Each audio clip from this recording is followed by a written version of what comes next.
Good morning, Casey Bosquez here. Have you ever denied someone the opportunity to know Jesus?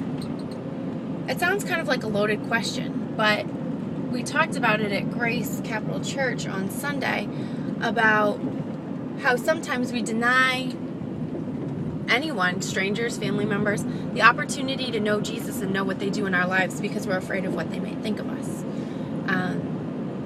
And that really hit me because I realized I do it in little ways that I don't even maybe realize. And people might not be coming straight out and saying, tell me about Jesus, but if they're struggling, if they're worrying, if they're creating false idols, those are all opportunities to tell them about Jesus, and especially how Jesus has worked in your own life.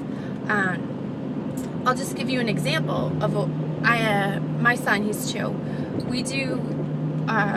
He loves church, he loves the music, everything. And at night when he sleeps, he listens to Johnny Cash, he reads the Bible. So we're subconsciously trying to program things, thoughts into his head using the Bible. It's been called, the world's greatest success book of all time. So why wouldn't I want him to absorb the greatest success book written of all time? But in addition to that, when we're in the car, we listen to just Christian music. Only when my son's in the car, it's strict Christian music because I don't want him getting, there's no really good music out there. If it's country, it's talking about drinking and, cheating wives and spouses. And if it's rap, it's, this, that, and the other thing, and swear words. And so we listen to a lot of Christian music. And I caught myself the other day, and I never noticed I did it until this had been on my mind more. We're listening to Christian music kind of loud, not ridiculously loud, obviously, but loud enough so that when I stopped at a stoplight, other people could hear it. And I instinctively turned my music down. And I was like, what the heck am I doing? Like, why should I be ashamed that people would hear me listening to Christian music?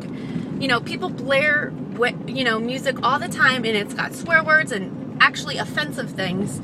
And here might be an opportunity for them to hear a cool song that might impact their life. And so that's just one very small way that I realized I was kind of neglecting people, you know what I mean? Just on a daily basis. And it really pissed me off that I did that.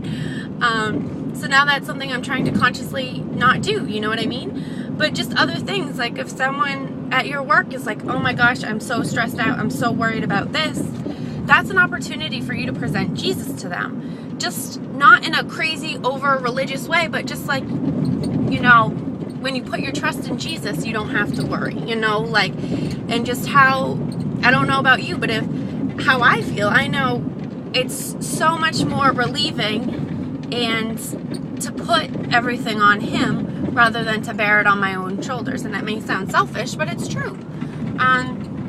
So just food for thought. How are you depriving other people of knowing Jesus? Or how are you kind of hoarding him to yourself, right? But that's my message for this morning. It's just been on my mind and something I wanted to kind of get off my chest and share.